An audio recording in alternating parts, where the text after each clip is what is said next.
Hundreds of millions of Muslims hold extreme beliefs. Just uttering this phrase will get you labeled a bigot, an Islamophobe, or if you're lucky, it's racist.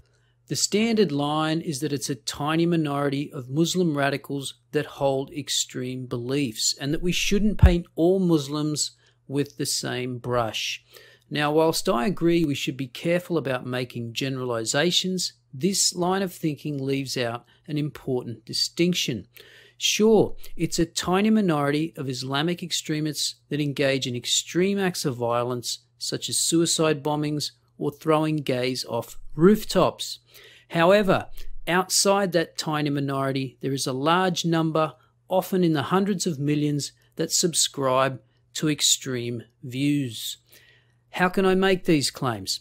Well, instead of retreating into an emotional safe space, I've actually read some of the research on what Muslims believe in large parts of the Muslim world. One of the most extensive reports on the topic is the Pew Research report released in April 2013 from data collected over the preceding 5 years. This report is 226 pages long, covering 38 countries in the Middle East, Africa, Europe, and Asia. It involved more than 38,000 face-to-face interviews in more than 80 languages and dialects. This report includes data on every nation with a Muslim population of more than 10 million, with some notable exceptions, such as Iran, Algeria, and Saudi Arabia. In those countries, and I quote from page 7 of the report, political sensitivities or security concerns prevented opinion research among Muslims. So excluding those countries and populations of Muslims in Western countries, the survey represents approximately 2/3 of all Muslims in the world. My aim here is not to go through the entire report, but instead to debunk this idea that extreme beliefs belong to a tiny subset of Islamic extremists. So let's take a look. The death penalty for apostasy. About 40% of Muslims in the 38 countries surveyed believe the death penalty for leaving the faith is appropriate. That represents about 455 million people. 7 out of 8 European countries surveyed registered percentages in the single digits, whilst in countries such as Pakistan, Afghanistan, Egypt, and Jordan, more than 3/4 of the population support the death penalty for apostasy. 52% of Muslims surveyed favour stoning to death as the appropriate punishment for adulterers. Again, percentages were lowest amongst European and African nations, whilst Egypt and the Palestinian territories registered percentages in excess of 80% in support of this barbaric ritual. Those who favour other severe punishments, such as whippings and cutting off hands, again comes to just over half all of those surveyed. Afghanistan, Pakistan, and also Niger had over 80% of their Muslim populations agreeing. Turning to Sharia law, then 69% or just over 800 million Muslims favour making Sharia law the official law in their country. Southern Asian and Middle Eastern countries registered the highest percentages, with Afghanistan topping the list with 99% support. On the question of whether there is only one true interpretation of Islam, 67% of Muslims surveyed agreed. Interestingly, in a country like Afghanistan, where just over 60% of the population is illiterate, more than 70% believe there is only one interpretation of Islam. You can't help but wonder how they would know, given that they can't even read the Quran.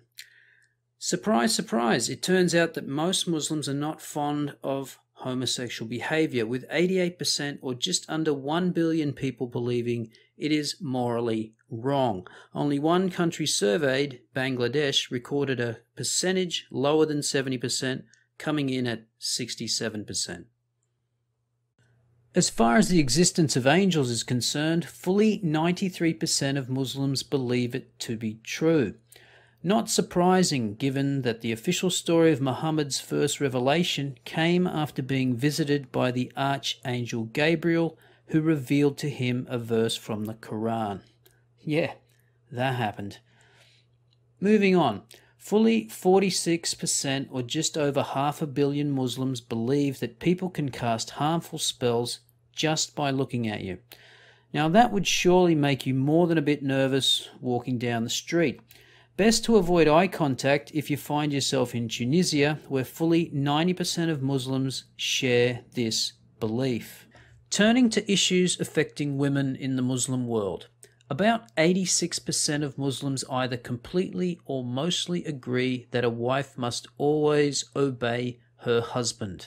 Only 3 out of 22 nations, all in Eastern Europe, registered below 50% agreement.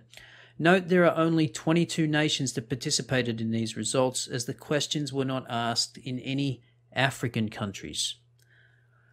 On the question of whether a woman should be able to divorce her husband, only 43% of Muslims agree. Better make sure you pick the right guy in Malaysia, ladies, with only 8% of Malaysians agreeing. However, overwhelming majorities in nearly all Eastern European Muslim countries agree. And finally, the percentage of Muslims that believe in equal inheritance rights for sons and daughters is a little over 50%. But you better save up, girls, if you live in Tunisia or Morocco, as only 15% believe in equal inheritance in those countries. From this brief sampling of the data, it's clear that claims of hundreds of millions of Muslims holding extreme beliefs is not an exaggeration. But does that mean Muslims that subscribe to these beliefs are willing to act on them? It's hard to know, but it may be fair to assume that some lack the courage of their convictions.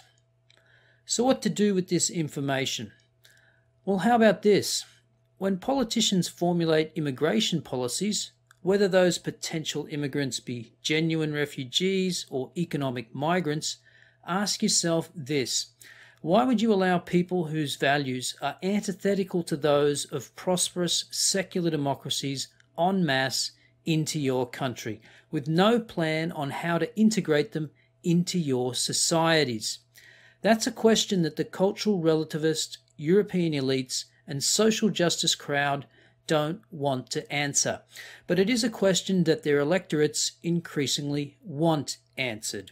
Hopefully, other Western democracies like Australia can learn from the failed European experiment before we embark down the same disastrous path. It's racist. For fuck's sake.